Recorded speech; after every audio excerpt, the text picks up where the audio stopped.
Hola, soy Roberto Almanza Hernández. Reciban un caluroso y caribeño saludo a este segundo módulo que tengo el gusto de impartir, titulado De Ariel a Calibán, rastreando el devenir afrocaribeño del monstruo, en el marco del curso virtual Claxo, El Caribe en perspectiva crítica, textos e imágenes.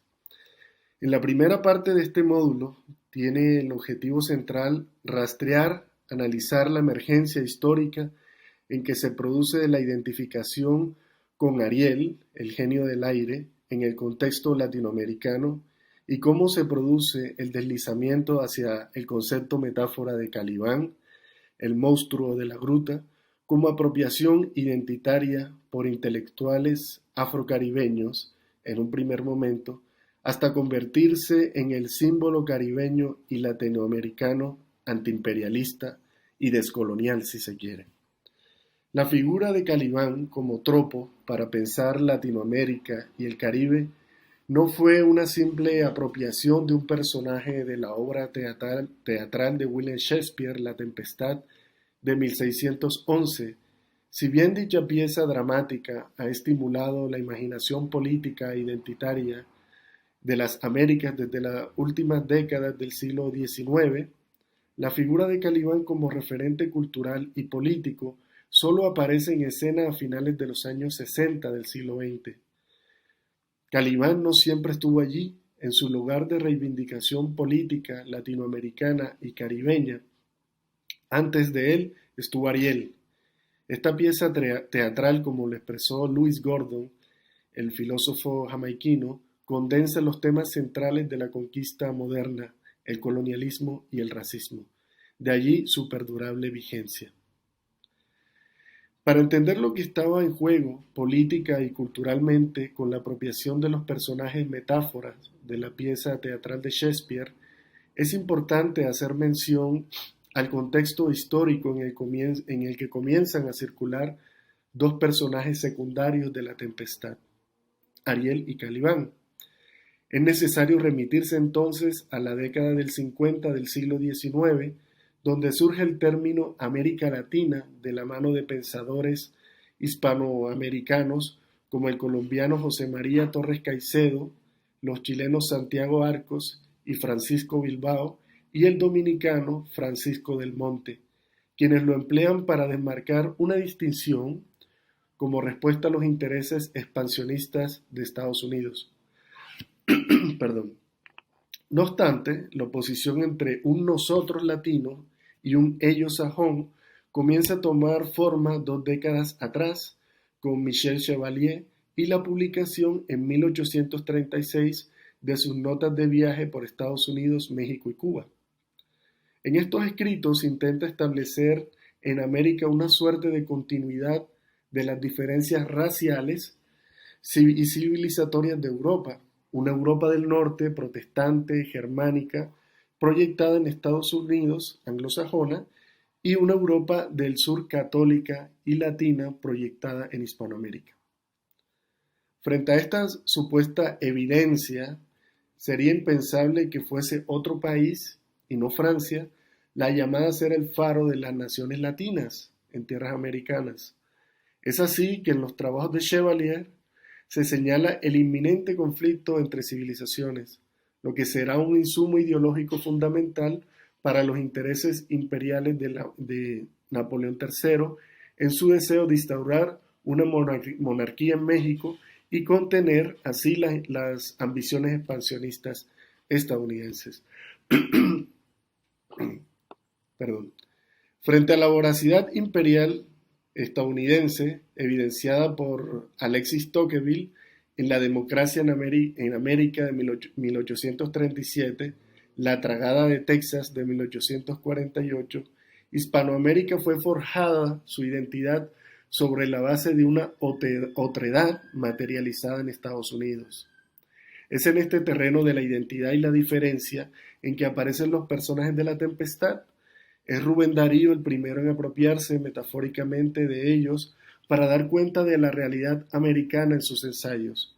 El triunfo de Calibán, el crepúsculo de 1898, esta fecha será muy importante, el crepúsculo de España de la misma época, del mismo año, y con posterioridad Edgar Allan Poe de 1905, donde equipara a Calibán con la desmesura despiadada capitalista de los Estados Unidos frente a la encarnación de la prudencia y los valores de Ariel.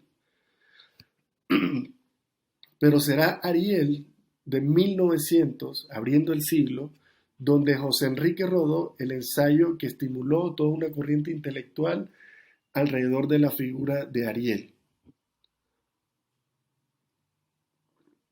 Disculpen, estoy un poco mal de la garganta.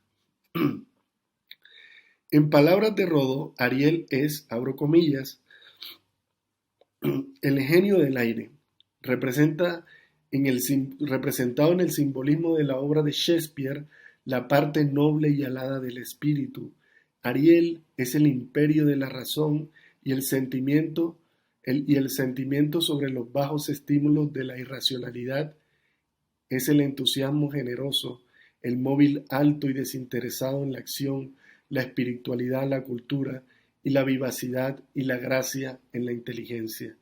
El término ideal a que asciende la selección humana, rectificando en el hombre superior los tenaces vestigios de Calibán, símbolo de sensualidad y torpeza, con el cincel perseverante de la vida.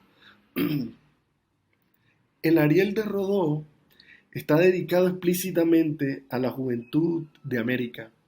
Es un ensayo pionero en la construcción de una identidad americana, donde deposita en el personaje de Ariel las virtudes de una entidad emergente, América Latina, mientras el texto en el que se inspira de Ernest Renan, llamado Continuación de la Tempestad de 1878, este lo piensa conturbado por los acontecimientos de la Comuna de París de 1871.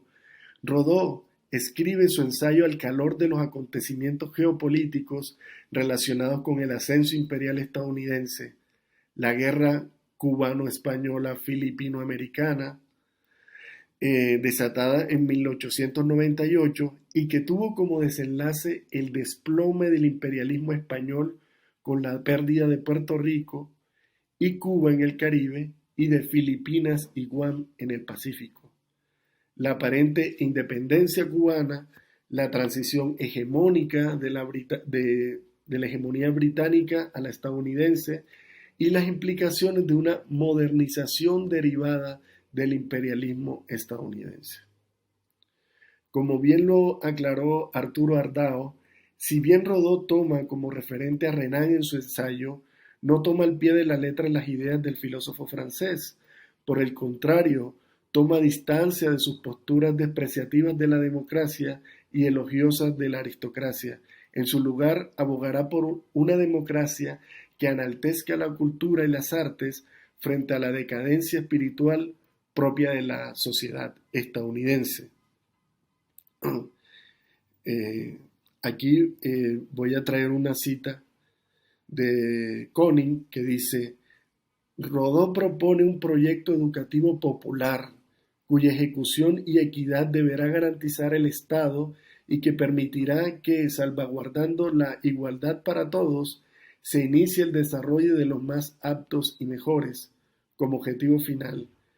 De este punto, la democracia, en vez de nivelar hacia la mediocridad, podría, a través del principio de la selección de los mejores, intelectual y moralmente hablando, posibilitar, independientemente de su condición social, el advenimiento natural de la aristocracia de los mejores. Cierro cita. En clave arielista, pero desde un marcado lenguaje derrotista, José María Vargas Vila escribe el ensayo Ante los bárbaros de 1917, que si bien no hace referencia explícita a la figura de Calibán y Ariel, retoma todos los rasgos adjudicativos al país del norte con una prosa hiperbólica en tiempos donde ya se erigía Estados Unidos como una potencia mundial imperialista. Su ensayo es un reflejo de una suerte de arielismo pesimista que daba cuenta de la impotencia latinoamericana frente a la victoria espuria de Calibán. Cito a Vargas Vila, dice: la hora es de los grandes carniceros. Los unos se encargan de devorar a aquellos que los otros empujan brutalmente al sacrificio. Ellos se alimentan de cadáveres, cadáveres de hombres y cadáveres de pueblos. Es la hora de su festín. ¿Quién consolará al hombre sobre la tierra en esta hora de dolor, en que todo, hasta las lágrimas, ha perdido su prestigio? Llorar. ¿Quién contará la civilización latina amenazada de morir en Europa, el calvario de la raza latina pronta a desaparecer en América? Cierro cita. El deslizamiento de la identificación de lo latinoamericano con Ariel hacia Calibán ocurrirá a principios de la década de los 60 del siglo anterior, de la mano de pensadores afrocaribeños, anglófonos y francófonos. No obstante, en este punto es necesario hacer un salto expositivo rompiendo con la secuencia histórica y abordar primero al Calibán del recién fallecido, lamentablemente, el poeta cubano Roberto Fernández Retamar, dado que este ensayo se inscribe dentro de la tradición latinoamericana, trazando una genealogía que conduce de Ariel de Rodó a Calibán y reflexiona no solo sobre las apropiaciones de los personajes de la obra de Shakespeare, sino también sobre la relación de Calibán con el Caribe.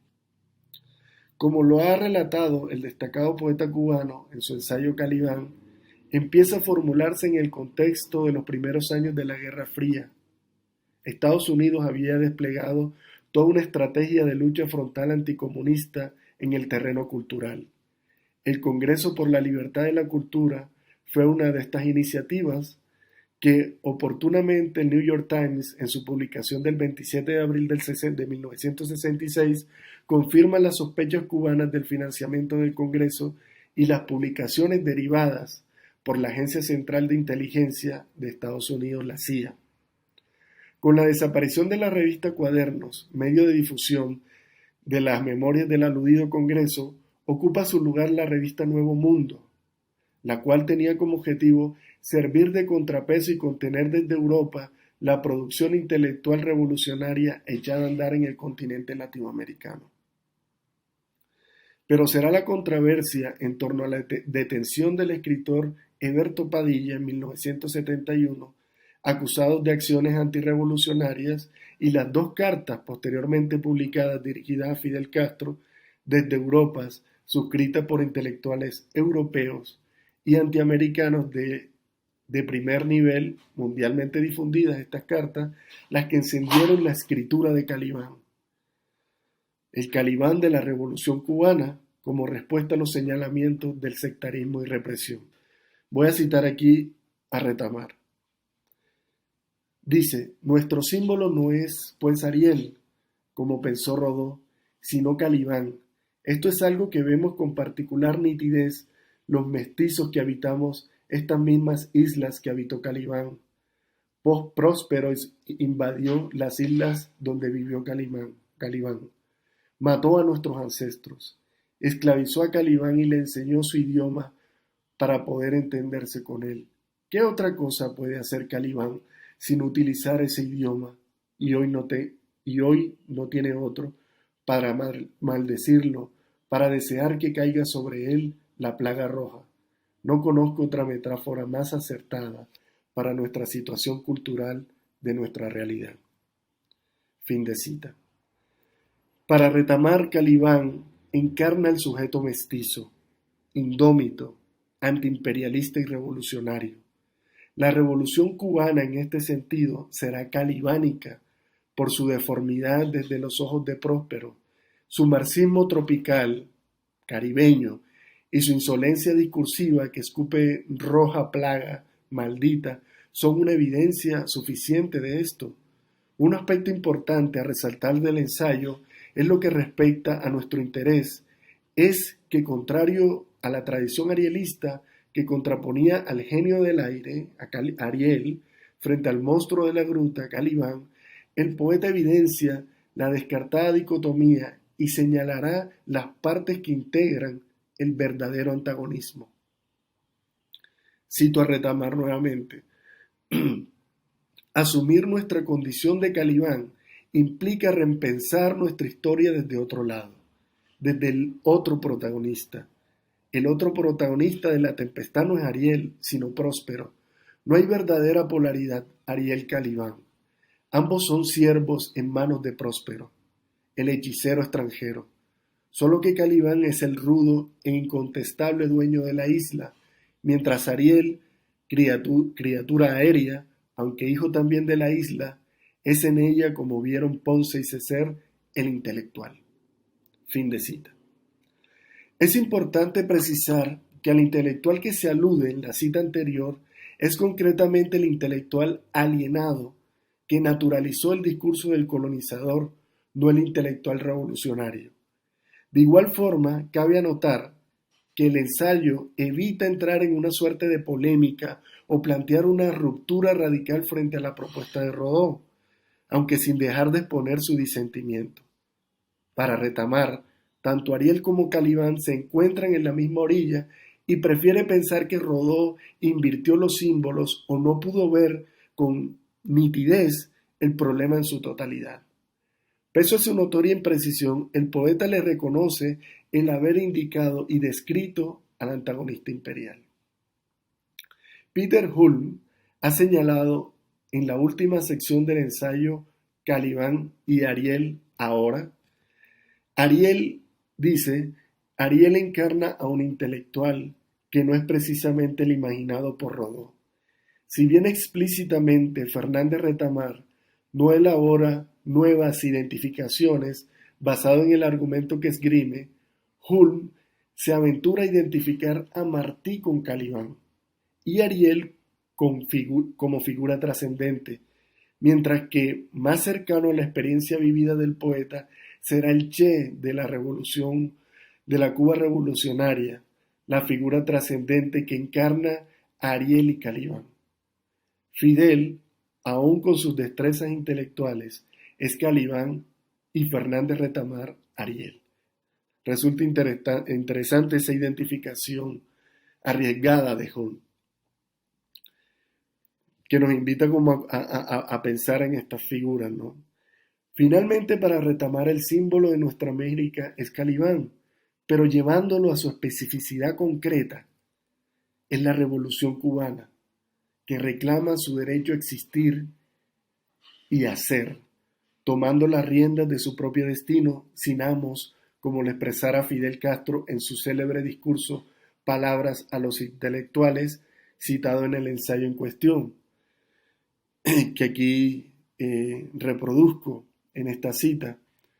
Dice Fidel, dentro de la revolución todo, contra la revolución nada. Contra la revolución nada, porque la revolución tiene también sus derechos, y el primer derecho de la revolución es el derecho de ser y de existir. Nadie, por cuanto la revolución comprende los intereses del pueblo, por cuanto la revolución significa los intereses de la nación entera, nadie puede alegar un derecho contra ella. Fin de cita. Fernández Retamar en principio apela a Calibán como un símbolo de la cultura de nuestra América, remarcando su carácter mestizo, entendiendo esta cualidad como un atributo cultural más que étnico. Cabe señalar que en momentos de da la impresión de que el poeta cubano hablase de los indígenas y de los negros como sujetos arqueológicos que al ser recreados por la memoria, dotan de significación el presente de una Latinoamérica que se reclama mestiza. Sin embargo, el Calibán de Fernández Retamar se calibaniza a sí mismo. Es un ensayo que se actualiza y se expande. El texto original de Calibán se actualizó en el 93, en donde incluye como figuras calibánicas intelectuales, dice, entre comillas, intelectuales al servicio de las clases explotadas, como Marcus Garvey, Rigoberta Menchú, entre otros, y deja claro su deuda con el gran pensador barbadense y demiurgo de esta figura, George Lamin.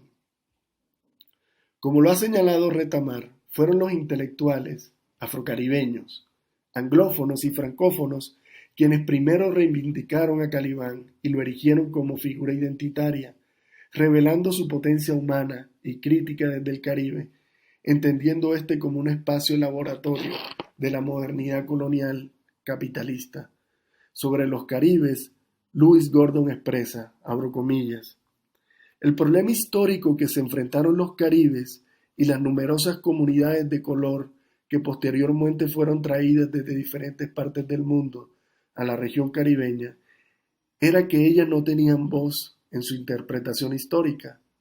No es que la gente de color no hablara o protestara, es que las condiciones para que sus palabras sean escuchadas, para que puedan tener una voz, fueron suprimidas o ignoradas por sus conquistadores.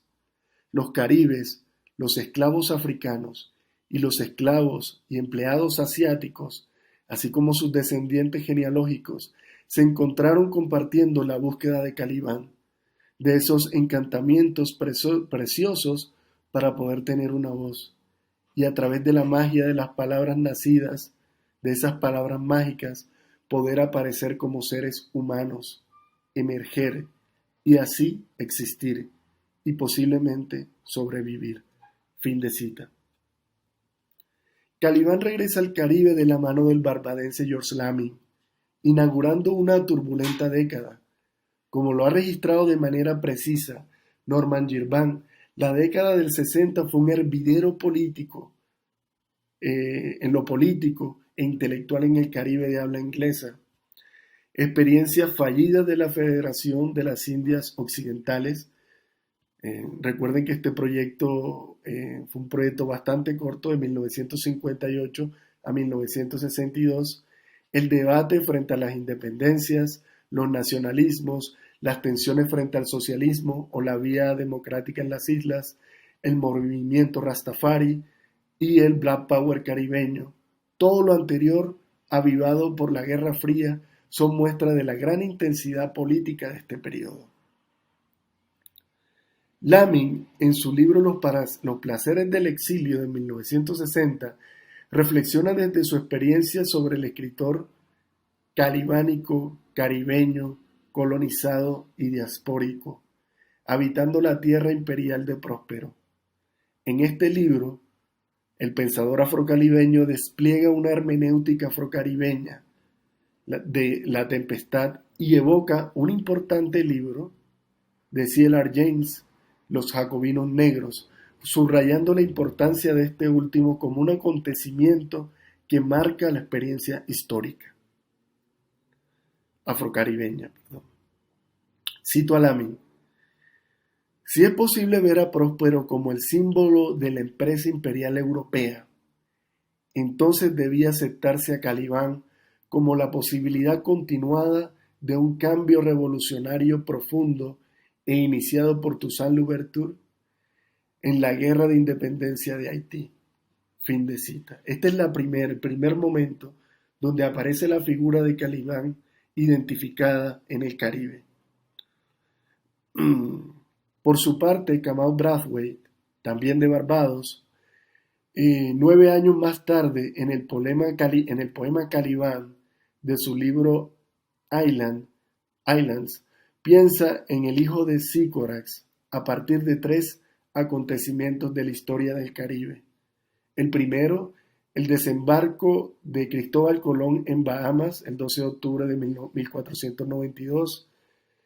2. El 1 de agosto de 1838, fecha en que se declara la abolición definitiva de todos los esclavos de las colonias británicas en el Caribe. Y 3. El desembarco en la costa oriental de Cuba de los hombres liderados por Fidel Castro el 2 de diciembre de 1956. Serán 3 huracanes, 3 tempestades con las cuales Brathwaite identifica a la figura de Calibán y la plasma en su poema. En sus trabajos posteriores, Brathwaite imagina qué hubiese sucedido si en vez de maldecir a Próspero en su propia lengua, Calibán hubiese escuchado a su madre, a Sícorax, en su lengua nativa, y también expresarse en dicha lengua.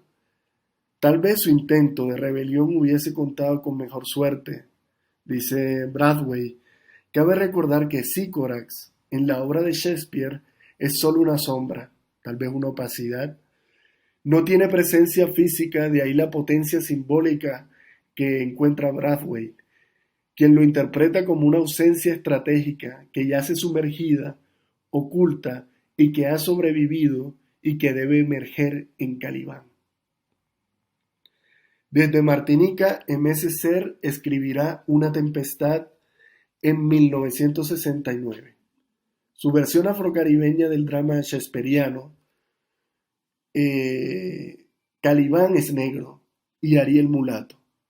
La obra intenta aludir a los tiempos convulsos de finales de los años 60 en Estados Unidos, la lucha por los derechos civiles, la guerra de Vietnam, ambientada por la guerra de Vietnam, la presencia de las Panteras Negras, Malcolm X, Martin Luther King, orquestando por el encendido debate de si optar por la violencia revolucionaria o por el reformismo democrático, o si optar por una estrategia violenta o por si el pacifismo. Hay que decir que estos años se encuentran presentes en el espíritu de la pieza teatral, aunque hay que decirlo no de manera explícita. En la versión de Césaire, Martin Luther King es Ariel y Malcolm X personifica a Calibán. Voy a citar un fragmentico bien importante de esta obra de Césaire. Dice Ariel: hola Calibán, sé que no aprecias en absoluto, no me aprecias en absoluto, pero a fin de cuentas somos hermanos de sufrimiento y en la esclavitud, hermanos también en la esperanza, los dos queremos la libertad, solo que nuestros métodos difieren. Dice Calibán: hola, no será para hacerme esa profesión de fe que has venido a verme. Vamos al Astor. Es el viejo que te envía, ¿no es cierto? Buen oficio, ejecutor de los grandes pensamientos del amo. Ariel responde: pero Calibán, vas a tu perdición, bien sabes que no eres el más fuerte. ¿A qué luchar? Calibán responde: ¿el más fuerte? ¿Tú qué sabes? La debilidad tiene 1000 medios, únicamente la cobardía puede impedirle inventoriar. Responde Ariel: entonces, ¿qué queda? ¿La guerra? Sabes que en ese juego Próspero es invencible. Responde Calibán: mejor la muerte que la humillación y la injusticia. Por otra parte, y de todos modos la última palabra la tendré yo, a menos que la tenga la nada. El día que crea todo perdido, déjame robar algunos barriles de su pólvora infernal, y esta isla, mi bien, mi obra, la verás saltar por los aires desde lo alto del imperio, donde gusta planear. Con asilo espero, Próspero, y yo entre los carcajos. Espero que apreciaran los fuegos artificiales. Estará formado Calibán. Responde Ariel: cada uno de nosotros oye el propio tambor. Tú andas al compás del tuyo, yo ando al compás del mío. Te deseo valor, hermano mío. Calibán responde: adiós, Ariel, te deseo suerte, hermano mío. Fin de cita. En este diálogo que crea Césaire entre dos personajes subyugados por Próspero, si bien no termina con una reconciliación unificadora de criterios, política, frente a Próspero, sí es posible entrever en ambos un reconocimiento de que no hay entre ellos una oposición sustancial. Por el contrario, se reconocen hermanos en el sufrimiento y la esclavitud, que optaron por estrategias diferentes frente al anhelo de libertad. Para Agustín Laomonte, La tempestad negra de Césaire es un ejemplo de doble crítica, como la de Al-Khatibi, que además de dotar de negrura a los sirvientes de Próspero, introduce el reparto un dios diablo negro de nombre Eshu, que cuando hable dice Uhuru. Volviendo a Lamin, éste se piensa a sí mismo como un Calibán, como escritor deforme, inmigrante en Londres, como descendiente directo de esclavos, un negro, con la certeza de que la cercanía con la herida de la esclavitud, de que las cosas no han cambiado del todo con la abolición formal del régimen, pero también paradójicamente sintiéndose descendiente de Próspero en lo que respecta al uso del lenguaje heredado. Cito aquí a Lamin: no para maldecir nuestro encuentro, sino para llevarlo más allá, recordando a los descendientes de ambos partes de lo que hecho está, y que sólo puede verse como un terreno desde el cual otros dones o el mismo don dotado de significados distintos puede crecer hacia un futuro que se coloniza mediante nuestros actos en este momento, pero que siempre debe permanecer abierto. Como escritor afrocaribeño, el problema del lenguaje se encuentra en el centro del proyecto político de Lamin. Para el pensador de Barbados, la escritura era una herramienta para conducir al pueblo del Caribe a experimentar la descolonización por sus propios medios, en lo cultural y en lo político. El Calibán de Lamin no desea maldecir, es consciente que hay una parte de Próspero en él, que hace parte de su historia, aunque tal vez desea que no fuera así. Calibán se encuentra inscrito en la modernidad y es moderno. En los términos de lo que sugiere Maldonado Torres, es alguien menos que otro, tal vez un subotro, frente al horizonte de reconocimiento en el que Frantz Fanon reflexiona sobre el famoso pasaje en El Señor y el Siervo de la fenomenología del espíritu de Hegel. Fanon es escéptico frente al tema del reconocimiento hegeliano, pues tanto que el amo en Hegel como el blanco estructural no desean el reconocimiento del negro, plantea Fanon. Su deseo se reduce a tener a su siervo fuerza de trabajo disponible y cuerpos domesticados. Desde la interpretación de Anthony Box, un filósofo jamaiquino, de Fanon, el esclavo se enfrenta al amo porque desea su libertad y destruir el sistema esclavista. Cito a Box: esta es una nueva dialéctica, ni de reconocimiento ni de encuentro desigual, sino en la que se imaginan, trazan y promulgan nuevas formas de libertad, siempre que sean posibles. El negro, como diría Lamin, pensando en Calibán, es producido como una sombra. Cito a Membe: se le ve como una ocasión, un estado de existencia al cual se puede apropiar y explotar para los fines del desarrollo del propio otro. Cierro comillas. Siguiendo a Lewis, sobre esta base se entiende el fracaso en el plano teórico de pensar el negro bajo la relación de un yo-otro, que haría pensar en una relación entre semejantes. Para Fanon, el hombre negro habita en una zona estéril y árida de la cual puede emerger algo auténtico. Podríamos pensar dicha autenticidad en términos del surgimiento producto de la corrección, del desvío existencial, producto de una formación del yo, autoconciencia, condicionada por la colonialidad. Esto quiere decir que, mientras la alteridad se da entre dos otros proporcionalmente similares ontológicamente, donde existe la posibilidad de bondad y de entablar relaciones de dignidad entre ellos, los calibanes, en cambio, representan subotros, el ser representados por Próspero como el mal radical. No existe lugar para la bondad aquí, por tanto, de manera que al relacionarse con este otro, como lo expresa Maldonado Torres, que carece de peso ontológico, será la noética, habitará la noética. De ahí que la apuesta de Lamin sea por superar el trauma colonial, entablando un encuentro con Próspero en otros términos, en los términos del reconocimiento de su alteridad. Calibán heredó la rebeldía, la desconfianza y el deseo de libertad del esclavo, y el discurso, el concepto, la lengua imperial del colonizador. Derek Walcott, cuando plantea que cuando el esclavo adopta la lengua, comienza la tradición poética caribeña y surge la necesidad de renombrar las cosas. Es una criatura que en su experiencia vivida como ser racializado y subhumanizado habita la doble conciencia de la que habla Wayne Dubois a principios del siglo XX.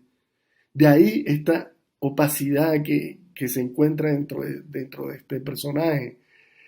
En este sentido, Caliban es potencia al tener lenguaje, aunque para Próspero sea desmesura irracional por su animalidad inmanente o carencia de razón, porque su dominio del lenguaje tiene límites para el mundo blanco occidental.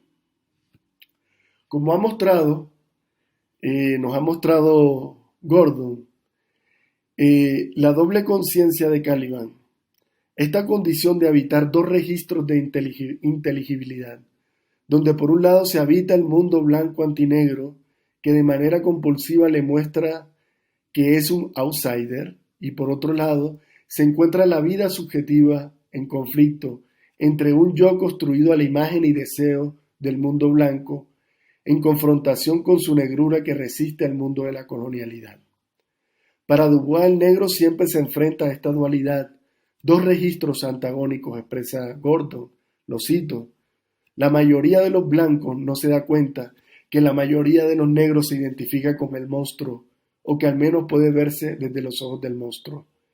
Caliban es ese monstruo que no solo ha padecido la normatividad blanca, en muchos de los casos ha logrado aprender y disfrutar de lo más excelso de la cultura occidental sin dejar de ser críticos. M.S. Ser ejemplifica lo anterior de manera precisa. Esta característica de los más notables pensadores afrocaribeños calibánicos, en que si bien muchos de ellos gozan cierto reconocimiento y prestigio en el mundo blanco, algunos más que otros, M.S. Ser, C.L.R. James, Derek Walcott o Edward Glissant, por citar solamente algunos, el padecer la doble conciencia con una inquebrantable resistencia les permitió no perder de vista su excepcionalidad y la hipocresía de la blanquitud. Por tanto, a pesar de este reconocimiento que han tenido estos pensadores afrocaribeños, siempre se han identificado con el monstruo, llámese indígena, esclavo, cimarrón, entre otras palabras, los que no habitan la zona del no ser, es decir, a Caliban. Muchas gracias por su paciencia. Hasta pronto.